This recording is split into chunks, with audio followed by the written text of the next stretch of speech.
Juste avant que la vidéo commence, je tenais à vous prévenir que durant la vidéo, je parle d'Ousmane Dembélé car son agent s'est rendu à l'Inter de Milan pour s'entretenir avec l'Inter, mais un autre média, pendant que je faisais la vidéo, j'avais même déjà fini la vidéo, qui nous dit Sissoko n'était pas à Milan pour Dembélé, il était là pour négocier avec l'Inter pour Zagadou. Apparemment, Moussa Sissoko n'était pas là pour parler de Dembélé, mais pour Moussa Zagadou. Voilà, comme ça, vous savez dans la vidéo, le petit passage où je vais parler de Dembélé, l'Inter et Moussa Sissoko, c'est à prendre avec des pincettes, c'était pas sûr que ce soit pour Dembélé. On verra dans les jours qui viennent ou bien dans les heures qui viennent si c'était vraiment pour Zagadou ou bien au contraire, c'était encore une fois pour Ousmane Dembélé. Voilà, comme ça, vous savez tout, je vous laisse avec la vidéo. Le FC Barcelone qui aura du mal à se séparer de Samuel Umtiti, le cas Frenkie de Jong qui fait encore parler, il y a des nouveautés dessus. Vous avez déjà mis en garde sur les nouveautés qui tombaient sur son cas. Là, aujourd'hui, on a des choses qui vont dans ce sens-là. Ou encore même les déclarations choc de Ronald Koeman. Ce mec-là n'a pas changé de dire des conneries. On va voir ça ensemble. Tout d'abord, salut tout le monde, j'espère que vous allez bien. Nouvelle vidéo actualité FC Barcelone. On est parti ensemble pour faire un rapide tour de presse du côté de la Catalogne. Si le contenu te plaît, n'hésite pas à lâcher ton petit abonnement, ça ferait extrêmement plaisir. Un énorme merci à tous ceux qui soutiennent la chaîne. Je vous souhaite une excellente vidéo Actu Mercato FC Barcelone. On commence cette actualité avec une bonne nouvelle, histoire d'avoir le sourire. On nous apprend que les sensations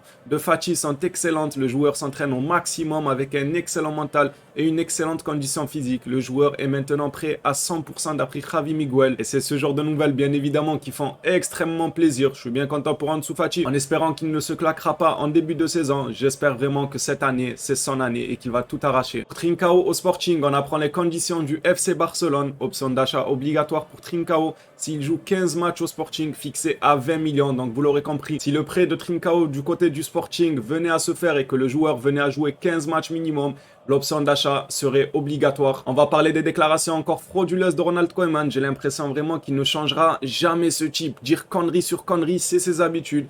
Alors on nous apprend que Koeman, Frenkie veut rester. Le club ne doit pas vendre les joueurs comme lui si on veut progresser. Alors quand j'ai vu ça, je me suis dit ça va, le Koeman, c'est cohérent ce qu'il dit. Mais attendez, ça ce n'est rien de grave, il a raison. Frenkie, on l'aime tous, on aimerait tout ce qu'il reste, à condition bien évidemment qu'il baisse son salaire. D'ailleurs, on va parler du salaire de Frenkie de Jong.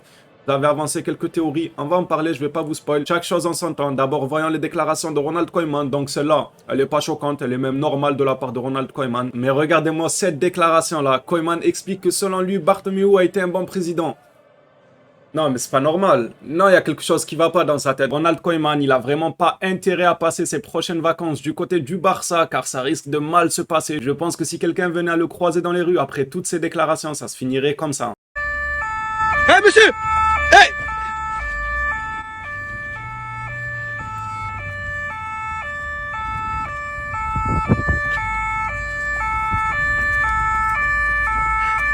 J'arrive vraiment pas à m'y faire avec le personnage de Ronald Koeman. Je sais qu'il y en a peut-être qui l'apprécient un peu, il y en a qui me disent c'est une icône du club, c'est une légende. Ce n'est pas parce que c'est une légende du club qu'on peut tout lui permettre, qu'il peut se permettre de parler n'importe comment, n'importe quand, c'est n'importe quoi ces déclarations. C'est très rare que Ronald Koeman fasse des déclarations cohérentes, comme celle sur Frenkie de Jong, elle était assez sympathique, mais là il nous explique que pour lui, Bartomeu a été un bon président. De vous à moi, est-ce qu'il y a quelqu'un qui pense pareil? Est-ce qu'il y a quelqu'un qui pense que Bartomeu a été un bon président pour le Barça? Mais faut être fou, mais est-ce qu'il est normal? Non, faut vraiment lui faire passer des analyses, ce n'est pas normal de penser ça. Il y a des débats où on peut dire, ouais, peut-être qu'il peut avoir raison, mais moi j'ai mes raisons, j'ai cette façon de voir la chose, lui il a cette façon de voir la chose. Là, pour moi, c'est un non catégorique. Bartomeu a fait n'importe quoi du FC Barcelone. Regardez dans quelle crise il nous a plongé. On est obligé de vendre nos droits télé, on est obligé de vendre des studios BLM, tout ça, ça veut même pousser Frenkie de Jong vers la sortie. Mais attention, d'après Ronald Koeman, c'était un très bon président, le Barça va super bien. Il y a eu les bonnes recrues sous l'ère Bartomeu, c'était juste exceptionnel, on s'est régalé avec les Griezmann. On se régale à l'heure actuelle, sa présidence nous porte encore préjudice, car c'est à cause de lui que Frenkie de Jong se retrouve avec un salaire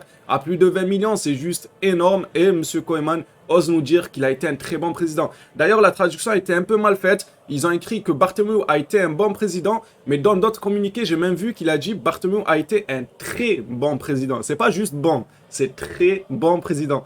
Ah d'accord, monsieur Ronald Koeman, moi je ne le porte pas dans mon cœur. On passe maintenant à autre chose, on va le laisser dans son délire. Monsieur Koeman, il n'a pas les idées claires. Dans le dossier Samuel Umtiti, je pense bien que le Barça sera obligé d'utiliser la manière forte en résiliant le contrat du joueur. Bruno Genesio, l'entraîneur de Rennes, confirme qu'il aimerait que Samuel Umtiti signe au Stade Rennais, mais qu'il y a des doutes au sein du club français quant à son physique. Même d'autres communiqués qui nous annoncent que c'est très compliqué, car tout simplement, comme l'entraîneur nous le dit, au sein du club, il y a des doutes quant à son physique. Donc le Barça va un peu galérer à trouver un point de chute à Umtiti. On sait que pour l'anglais, ça se passe plutôt bien du côté de Tottenham, mais Umtiti, ça tourne encore en rang. Est-ce que le FC Barcelone va devoir utiliser la manière forte en résiliant le contrat du joueur? Petite nouvelle sur Jules Koundé, on apprend que Jules Koundé a dit oui au FC Barcelone, mais il n'attend pas le club si Chelsea parvient d'abord à un accord avec Séville.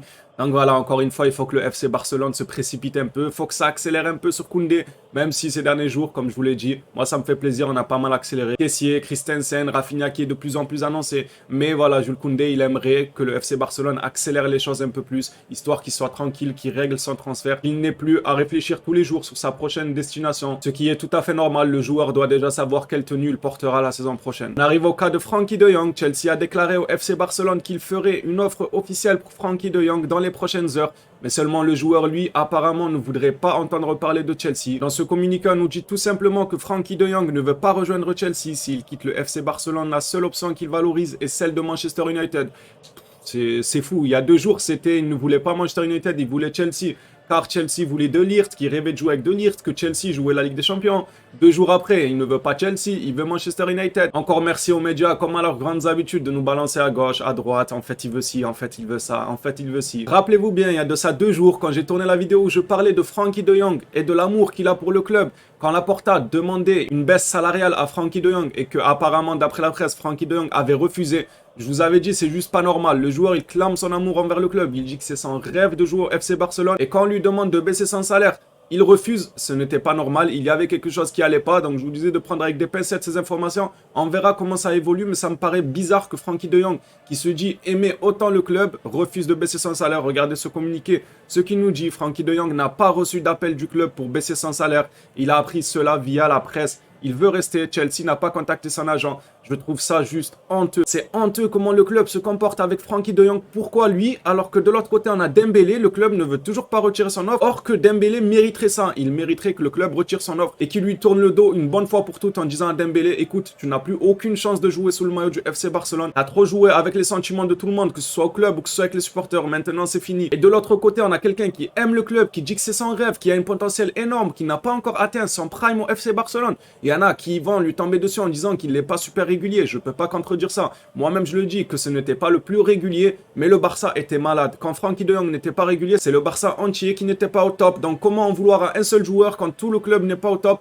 Et comme je vous l'explique souvent, pour moi, quand le Barça n'était pas au top, s'il y en avait un qui sortait la tête de l'eau, c'était bien Frenkie de Jong ou Pedri qui enchaînait les masterclass. Fin de saison, Gavi qui commence à se montrer, Araujo. Mais Frenkie de Jong était l'un des seuls à sortir la tête de l'eau dans un Barça malade. Donc, c'est triste comment le club se comporte avec lui. On apprend que le joueur aurait appris par la presse qu'il devait baisser son salaire. C'est n'importe quoi. Tu as un contrat avec le club, ils ont ton numéro, ils ont ton adresse, ils connaissent ton agent, ils ont tout pour toi. Au lieu de t'appeler, allô monsieur Frenkie, on aimerait que vous baissiez votre salaire ou bien passez nous voir au bureau pour en parler. Bah eux non, ils préfèrent en parler à la presse et que le monsieur apprenne ça à la presse de chez lui. Moi je trouve ça honteux. Je trouve que c'est un manque de professionnalisme énorme et que le club ne gère pas du tout bien le cas Frenkie de Jong. Je sais pas ce qu'ils ont derrière la tête. Peut-être qu'ils ont en tête des choses qu'on ne connaît pas, mais il faudrait nous le dire, il faudrait nous éclaircir parce que là c'est du n'importe quoi comment le dossier Frenkie de Jong est géré. Maintenant, l'un de mes dossiers préférés concernant Rafinha, on nous apprend que Rafinha est sur le point de devenir un nouveau joueur du Barça. Le Brésilien avait des offres financières supérieures, mais son désir a toujours été de jouer pour Barcelone.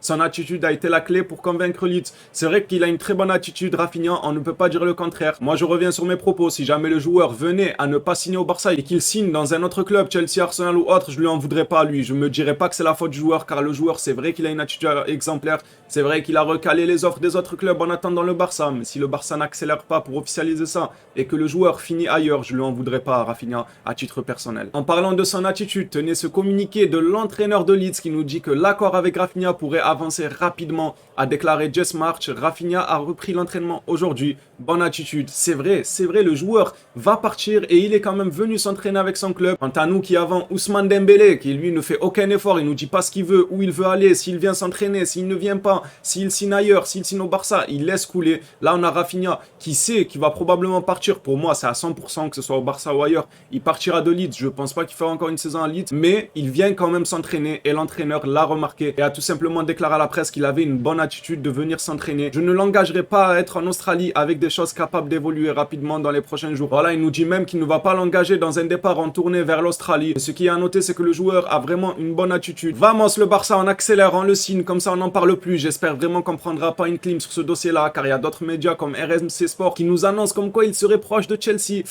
Chelsea nous fatigue, je vous l'ai dit il y a 2 jours en live, Chelsea nous fatigue, ils sont sur Koundé, ils sont sur Koulibaly, ils sont sur Rafinha, ils sont sur tous nos joueurs, même Dembélé à un moment ils étaient sur lui. Chelsea vraiment ils font le même mercato que nous, ils nous fatiguent. Maintenant il s'agirait de signer officiellement Rafinha, comme ça tout le monde est content et on passe à autre chose. Et pour finir cette actualité du FC Barcelone, voilà une photo de Moussa Sissoko dans les bureaux de l'Inter. Alors je sais pas vous, mais moi son regard, voilà, on dirait qu'il s'attendait pas à ce qu'il soit photographié, il s'attendait pas à ce qu'il soit vu en train de taper à la porte de tous les clubs. On sait qu'il a contacté énormément de clubs de PL pour proposer son joueur et que le club de PL doutait, Chelsea doutait un peu sur sa condition physique. Maintenant, c'est en Serie A qu'il exerce, qu'il va taper dans la porte des gens et on dirait qu'il est surpris.